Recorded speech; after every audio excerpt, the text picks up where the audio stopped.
پاکستان کے سب سے بڑے شہر کراچی میں حالیہ بارشوں کے بعد سیلاب سے متاثرہ ہونے والے غریب، بے سہارا اور مستحق شہریوں کی مدد کے لیے نیو یارک سمیت امریکہ بھر میں بسنے والی پاکستانی امریکن کمیونٹی میدان عمل میں آ گئی ہے اور متاثرین نے کراچی کی مدد کے لیے فنڈ قائم کر دیا ہے۔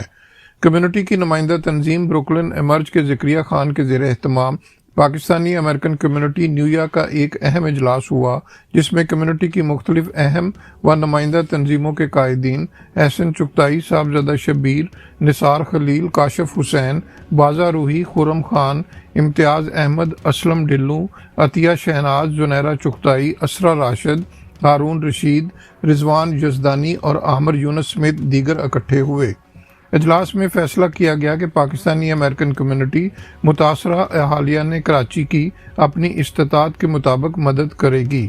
میٹنگ میں اعلان کیا گیا کہ آن لائن فنڈز اکٹھا کرنے والی website GoFundMe پر اسٹینڈ ود کراچی کے نام سے اکاؤنٹ قائم کر دیا گیا ہے۔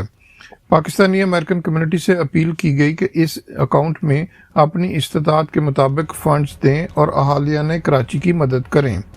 میٹنگ میں فیصلہ کیا گیا کہ جتنے بھی فنڈز اکٹھے کیے جائیں گے انہیں باہمی صلاح و مشورے سے کراچی میں مستحق افراد اور خاندانوں کی مدد کے لیے خرچ کیا جائے گا۔ ان تمام فنڈز کا پورا حساب رکھا جائے گا اور کمیونٹی کو ایک ایک پائی کا حساب بھی دیا جائے گا۔ محسن ظہیر، چینل 5 نیو یارک۔